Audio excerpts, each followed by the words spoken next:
आज आपके लाए एक इंपॉर्टेंट और यूजफुल टॉपिक। काफ़ी लोग ट्राइग्लिसराइड्स के बारे में हमसे पूछते हैं, ट्राइग्लिसराइड्स क्या होता है, कैसा होता है, किस पेशेंट्स में ज़्यादा मिलता है, किस प्रॉब्लम से ज़्यादा बढ़ जाती है, किस तरह की चीज़ों को इसमें करने से ट्राइग्लिसराइड्स वाले पेशेंट्स को फ़ायदा मिलता है। आज उस बारे में बात करेंगे।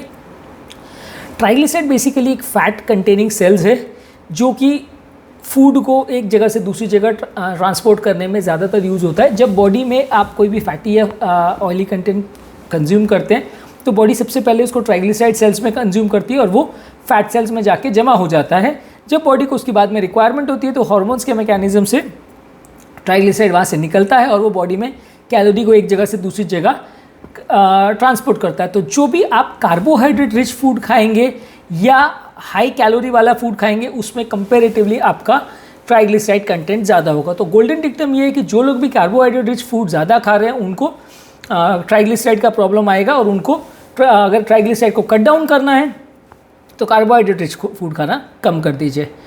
ट्राइग्लिसराइड लेवल जो है नॉर्मल लेस देन 150 मिलीग्राम्स पर डेसीलीटर माना जाता है। अगर 150 to 300 है तो बॉर्डरलाइन हाई माना जाता है। अगर 200 से लेके 150 से अगर 200 है तो बॉर्डरलाइन हाई माना जाता है। अगर 200 से 500 है तो उसे हाई माना जाता है और 500 से ज़्यादा है तो उसे वेरी हाई माना जाता है। और यूजली अगर नॉन डायबिटिक पेशेंट हो तो 500 से ज़्यादा में हम ट्रीटमेंट करते हैं। अगर डायबिटिक पेशेंट हो तो 250 से ज़्यादा पेशेंट्स को अगर ट्राइग्लिसराइड लेवल हो तो ट्रीट करना चाहिए, क्योंकि डायबिटिक पेशेंट में ट्राइग्लिसराइड थोड़ा नुकसान करता है। ट्राइग्लिसराइड्स का एक थोड़ा एक्टिव और ऑक्सीडाइज फॉर्म डायबिटिक पेशेंट्स में रहता है, ये जो कि बॉडी के लिए थोड़ा ज़्यादा नुकसानदायक है। इसलिए डायबिटिक पेशेंट में ट्रीटमेंट का कट ऑफ थोड़ा सा कम रहता है। नॉन डायबिटिक पेशेंट में अगर 500 तक भी ट्राइग्लिसराइड हो तो वो ट्रीट करने का उतना ज़्यादा ज़रूरत नहीं है, अनलेस पेशेंट को पैनक्रियाज वगैरह का प्रॉब्लम हो। यूजली ट्राइग्लिसराइड जो है बॉडी में एनर्जी को एक जगह से दूसरी जगह ट्रांसपोर्ट करता है। ये एग्जैक्टली कोलेस्ट्रॉल नहीं होता। कोलेस्ट्रॉल बॉडी के सेल्स को बनाने में काम आता है, हार्मोन्स को बनाने में काम आता है। ट्राइग्लिसराइड बॉडी में एनर्जी सप्लाई करने के लिए इधर से उधर ट्रांसपोर्ट करने में यूज़ होता है। ज़्यादातर ट्राइग्लिसराइड जो है कुछ बीमारियों वाले पेशेंट्स में ज़्यादा मिलता है, स्पेशली अगर किसी को डायबिटीज़ या प्री डायबिटीज़ है तो उसका एक मार्कर माना जाता है। अगर किसी का ट्राइग्लिसराइड लेवल आ रहा है, ज़्यादा आ रहा है तो उसको डायबिटीज़ के लिए चेकअप करवाना चाहिए। इसके अलावा अगर किसी को मेटाबॉलिक सिंड्रोम है या बॉडी का वजन ज़्यादा है, ओबेसिटी है, शुगर उसका लेवल्स बहुत ज़्यादा है, मेटाबॉलिक सिंड्रोम की कॉन्स्टलेशन में ये चीज़ें आती हैं, तो वैसे लोग को भी ट्राइग्लिसराइड लेवल ज़्यादा रह सकता है। और अगर किसी का थायराइड लेवल्स कम है यानी हाइपोथायरॉयडिज्म है, वैसे लोग को भी ट्राइग्लिसराइड लेवल ज़्यादा आ सकता है। कुछ जेनेटिक कंडीशंस जो बॉडी के फैट को एनर्जी कन्वर्जन्स में इफेक्ट करते हैं, उनका मेटाबॉलिक प्रोफाइलिंग ऑल्टर्ड हो जाता है, उसमें भी ट्राइग्लिसराइड लेवल ज़्यादा आ सकता है। इसके अलावा कुछ मेडिसिन की वजह से भी बॉडी में ट्राइग्लिसराइड कंटेंट ज़्यादा हो सकता है, जैसे यूरिन बनाने वाली दवाई जिन्हें डायरेटिक्स बोलते हैं, एस्ट्रोजन और प्रोजेस्टेरोन हार्मोन जो लोग लेते हैं, स्टेरॉइड्स जो लोग लेते हैं, बीटा ब्लॉकर्स लेते हैं, रेटिनॉइड्स लेते हैं, कुछ इम्यूनोसप्रेसेंट मेडिसिन और HIV की मेडिसिन से भी ट्राइग्लिसराइड लेवल्स ज़्यादा हो सकता है। तो अगर आप में बॉडी में कोई भी ऐसी बीमारी है तो उसको पहले ट्रीट करना ज़रूरी है अगर ट्राइग्लिसराइड लेवल को आप कंट्रोल करना चाह रहे हैं।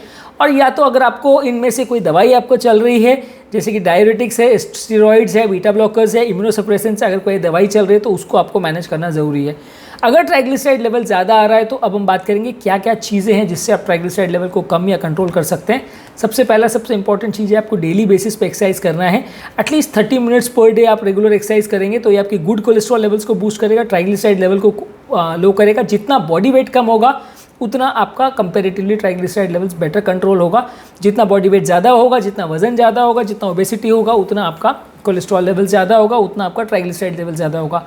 वजन का कोलेस्ट्रॉल से जितना अच्छा कोरिलेशन है उसके कंपैरिजन में ट्राइग्लिसराइड से ज़्यादा कोरिलेशन है, क्योंकि कोलेस्ट्रॉल का थोड़ा मेटाबॉलिज्म अलग रहता है, लेकिन ट्राइग्लिसराइड अगर आपका वजन ज़्यादा है तो वैसे लोगों में ज़्यादा मिलने का चांस है। तो वेट लॉस करना है, अगर आपको वजन कम अगर आपको ट्राइग्लिसराइड लेवल्स को कंट्रोल करना है तो वजन कम करना है। कार्बोहाइड्रेट्स यानी वजन बढ़ाने वाली चीज़ें, शुगर्स को आपको अवॉइड करना है। जितना ज़्यादा शुगर्स आप कट डाउन करेंगे उतना ज़्यादा है। जैसा कि मैंने बोला, शुगर्स के साथ इसका अच्छा कोरिलेशन है। एनर्जी एक जगह से दूसरी जगह ट्रांसपोर्ट करते हैं ट्राइग्लिसराइड्स। तो अगर आपके ट्राइग्लिसराइड लेवल ज़्यादा आ रहे हैं तो आपको शुगर को कट डाउन करना है, तो आपका डेफिनेटली वजन कम होने में मदद मिलेगी और ट्राइग्लिसराइड लेवल कम होने में मदद मिलेगी। अगर आप हेल्दियर फैट्स को चूज़ करते हैं जैसे ऑलिव ऑयल, कैनोला ऑयल, ये सब कंपैरेटिवली रेड मीट और बाकी एनिमल मीट्स के कंपैरिजन में, खासकर अगर ओमेगा 3 फैटी एसिड्स वाली फिशेज है जैसे मैक्रेल और सैल्मन है, ये कंपैरेटिवली आपके फैट कंटेंट को, ट्राइग्लिसराइड कंटेंट को कम करते हैं। अगर ट्रांस फैट या हाइड्रोजनेटेड फैट्स आप ज़्यादा लेते हैं तो कंपैरेटिवली आपका कोलेस्ट्रॉल कंटेंट ज़्यादा होता है और ट्राइग्लिसराइड कंटेंट ज़्यादा होता है। ये चीज़ें भी ट्राइग्लिसराइड के साथ ज़्यादा better correlated as compared to cholesterol.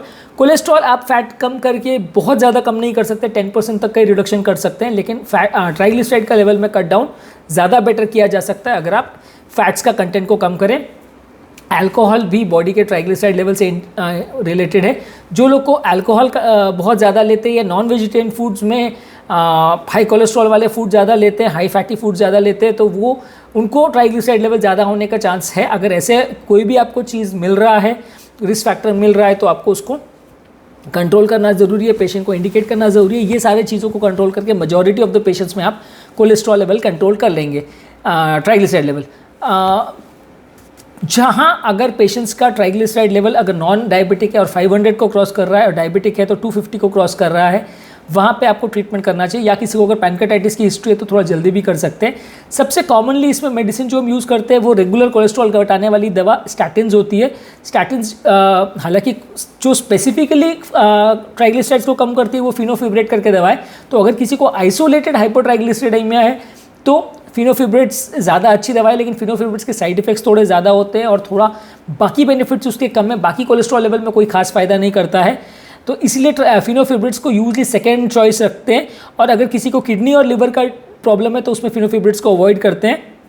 सबसे कॉमनली इसके लिए भी स्टैटिन्स को यूज़ किया जाता है। स्टैटिन्स का हालांकि एलडीएल कोलेस्ट्रॉल पे ज़्यादा अच्छा इफेक्ट है, एचडीएल पर इफेक्ट ज़्यादा है, ट्राइग्लिसराइड्स पे कंपेरेटिवली कम इफेक्ट है, पर कंपेरेटिवली क्योंकि ज़्यादा सेफ है, ज़्यादा साइड इफेक्ट्स इसमें कम है, ज़्यादा वाइड एरिया ऑफ पॉपुलेशन में यूज़ किया जा सकता है, इसलिए लोग ट्राइग्लिसराइड्स कंट्रोल मैनेजमेंट में भी सबसे पहले स्टैटिन्स को ही प्रेफर करते हैं। सेकेंड चॉइस में फिब्रेट्स होता है। इसके अलावा ओमेगा 3 फैटी एसिड्स यानी फिश ऑयल को आप यूज़ कर सकते हैं। फिश ऑयल जो कि जिसमें एक्टिव ओमेगा 3 फैटी एसिड्स होता है या लोवाजा होता है, ये कंपेरेटिवली ये आप अगर प्रिस्क्रिप्शन फॉर्म में लेते हैं या नॉन प्रिस्क्रिप्शन फॉर्म में भी लेते हैं तो ट्राइग्लिसराइड लेवल को कम करता है, एचडीएल को बढ़ाता है, हार्ट अटैक से होने वाली मृत्यु को कम करता है। एक स्पेसिफिक अमाउंट में इसको लेना चाहिए, दिन भर में आधा चम्मच या 1/4 चम्मच ही इसको लेना चाहिए, बहुत ज़्यादा नहीं लेना चाहिए।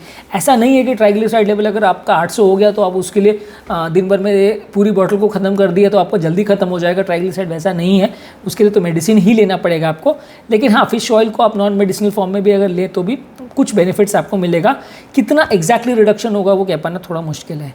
इसके अलावा नाइसिन करके एक मेडिसिन होती है जो एचडीएल बढ़ाने के लिए ज़्यादातर यूज़ किया जाता है, वो एलडीएल को भी कम करता है, लेकिन हाँ ट्राइग्लिसराइड्स पे उसका अच्छा इफेक्ट है। पर नाइसिन्स के साथ सिग्निफिकेंट साइड इफेक्ट्स होते हैं, चेहरे पे फ्लशिंग होना, कुछ रिएक्शंस वगैरह होने का भी चांस कंपेरेटिवली ज़्यादा रहता है। नाइसिन लोग टॉलरेट कंपेरेटिवली कम कर पाते हैं, इसलिए इवन एचडीएल बढ़ाने के लिए भी और ट्राइग्लिसराइड कम करने के लिए भी, दोनों के लिए इस चीज़ को बहुत कम यूज़ किया जाता है। मुझे याद नहीं पड़ता लास्ट मैंने कितने साल पहले नाइसिन को यूज़ किया था। कंपेरेटिवली लेस टॉलरेटेड मेडिसिन है, मार्केट में इजीली अवेलेबल भी नहीं है, बहुत कम कंपनीज इसे मार्केट करती हैं क्योंकि उतनी टॉलरेटेड मेडिसिन नहीं है। और जितने भी स्टडीज़ इसके साथ हुए हैं कि मोर्टेलिटी कम करे या पेशेंट का मृत्यु दर कम करे, कंडीशन इंप्रूव करे, वो ज़्यादातर स्टडीज़ इसके साथ फेलियर हुए हैं, इसलिए ये ज़्यादा रिकमेंडेड मेडिसिन नहीं है। तो आज के टॉपिक में बेसिक हम ट्राइग्लिसराइड के बारे में बात की। जिन लोग को भी अगर ट्राइग्लिसराइड का प्रॉब्लम है या ट्राइग्लिसराइड लेवल ज़्यादा आ रहा है तो पैनिक करने की ज़रूरत नहीं है, ये उतना ज़्यादा डेंजरस नहीं है अनलेस आप डायबिटिक हो। डायबिटीज़ कंट्रोल करिए, वजन कम करिए, शुगर कम करिए, फैट कम करिए, आपका अपने आप ट्राइग्लिसराइड कम हो जाएगा। फिर भी अगर ठीक ना हो या कोई आपको इंट्रैक्शन वाली मेडिसिन वगैरह नहीं हो, आप स्टेरॉइड या बीटा ब्लॉकर्स वगैरह पे नहीं हो, तो आप स्टैटिन्स और फिनोफिब्रेट्स ये दो मेडिसिन ज़्यादातर ट्राई कर सकते हैं। ओमेगा 3 फैटी एसिड्स भी ट्राई कर सकते हैं, पर कंपेरेटिवली तीनों का कॉम्बिनेशन भी काफ़ी केसेस में यूज़ किया जाता है जहाँ ट्राइग्लिसराइड लेवल बहुत ज़्यादा हो। मेरे चैनल का बेसिक पर्पज़ ये है कि हार्ट और हेल्थ से रिलेटेड साइंटिफिकली करेक्ट इन्फॉर्मेशन हम आपके लिए इजीली अवेलेबल करते हैं, ताकि इस तरह के कंटेंट के लिए आपको भटकना नहीं पड़े, आपको जगह जगह इधर उधर हाथ पाँव नहीं मारना पड़े। ज़्यादातर लोग इस तरह के कंटेंट के लिए अपने डॉक्टर्स और फ्रेंड्स और रिलेटिव्स पर डिपेंड करते हैं, पर डॉक्टर्स कई बार टाइम कंस्ट्रेंट की वजह से सारी चीज़ें नहीं बता पाते हैं, और फ्रेंड्स और रिलेटिव से मिली हुई इन्फॉर्मेशन कई बार आधी से आधी गलत होती है, जिसको फॉलो करने से फ़ायदा होने के बदले कभी कभी नुकसान हो जाता है। हम चाहते हैं कि हमारे पेशेंट्स को इस तरह का कंटेंट ईजिली अवेलेबल हो, ताकि वो अपने पेशेंट को बेटर मैनेज कर सके, उनकी बीमारी को ठीक कर सके, उनको समझ सके और एक जनरल अवेयरनेस क्रिएट हो। यदि आपको हमारे चैनल का कॉन्सेप्ट अच्छा लगता है तो वीडियोस को लाइक कीजिए, चैनल को सब्सक्राइब कीजिए। यदि आपको लगता है कि कंटेंट आपके फ्रेंड्स और रिलेटिव्स के लिए यूज़फुल है तो लिंक को उनके साथ शेयर कीजिए। और यदि आपके कोई कमेंट्स, क्वेरी, सजेशंस हैं या कोई पर्टिकुलर केस रिलेटेड आप कुछ बात करना चाहते हैं या कोई टॉपिक्स पर आप चाहते हैं फ्यूचर में वीडियोज़ बनाएं, तो नीचे कमेंट सेक्शन में उनके बारे में बताएं, ताकि फ्यूचर में उन टॉपिक्स को हम कवर कर सकें। अंत में मैं डॉक्टर नवीन अग्रवाल तहे दिल से आपका शुक्रिया अदा करूँगा कि आपने मेरे टॉपिक को समझा और उसे अंत तक देखा। होपफुली ट्राइग्लिसराइड के बारे में एक जनरल अवेयरनेस आपके मन में क्रिएट हुई होगी, जो लोग मेरे चैनल पे नए हैं उनसे रिक्वेस्ट करूँगी चैनल को सब्सक्राइब करें। ऐसा करने से मेरे चैनल को कंटिन्यू करने के लिए मोटिवेशन और इंस्पिरेशन मिलती है ताकि हम अपना अच्छा काम कंटिन्यू कर सकें। Thank you.